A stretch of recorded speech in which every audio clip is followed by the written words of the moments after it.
Thanks for watching. I'm Margot Kinberg, and this is In the Spotlight, a closer look at a crime novel. Stories that feature sleuths who are no longer exactly 20 can resonate with the audience, particularly those readers who are also a little bit later on in their lives. Let's take a look at a novel like that today and turn the spotlight on Dennis Shock's Murder on Liberty Bay. Lily Pine has just moved from Ohio to Liberty Bay on Washington's coastline. Her husband Marty recently died, and she wants to fulfill his dream of owning a Pacific Northwest Bayside restaurant. Just before he died, Marty had finished purchasing the restaurant property, and now Lily's ready to stock and open it. When she opens the building to get a sense of what's needed and where everything will go, Lily discovers a man's body. She calls the police, and very soon Detective Doug Miller begins the investigation. It turns out that the dead man is Clark Robbins. Lily didn't know him, and it's soon proven that she was en route to Washington at the time that he was killed, so she's quickly cleared of suspicion.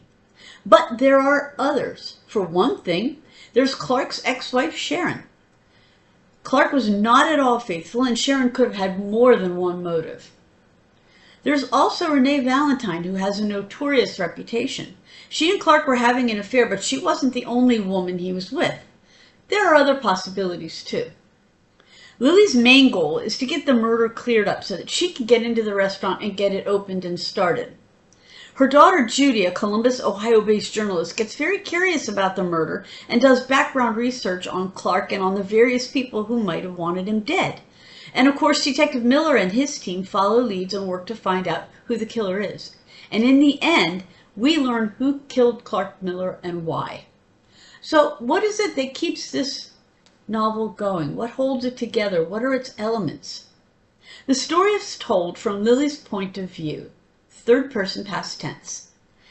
So we learn about her. She's middle-aged, smart, and capable. She's a first-class cook and looking forward to sharing her skill with Liberty Bay.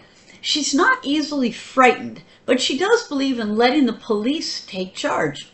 Readers who are tired of amateur sleuths who take unreasonable risks and break laws will be pleased to know that Lily does none of that. She does ask questions, and she does find out important things. In fact, she finds the key clues. But she lets the police do their jobs and has no interest in being a hero. Lily mourns the loss of her husband, but she doesn't wallow. She's at the point now where she's ready to start a new life. There are two men in the novel, Doug Miller and Jed Stride, who provides the produce for the new restaurant, who express some interest in Lily.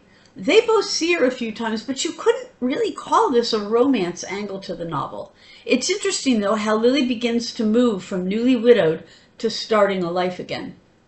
The story is set in the Pacific Northwest, and that's clear, both in terms of physical setting and in terms of local culture. There's also a small town atmosphere, so that everyone tends to know everyone else, and that plays a role in the novel. The mystery itself, who killed Clark Robbins and why, has a sad explanation, and it gives Lily no satisfaction when the killer is caught. Still, she's relieved that it's all over, and she is looking forward to running the restaurant. Murder on Liberty Bay is a story about starting over in a new place.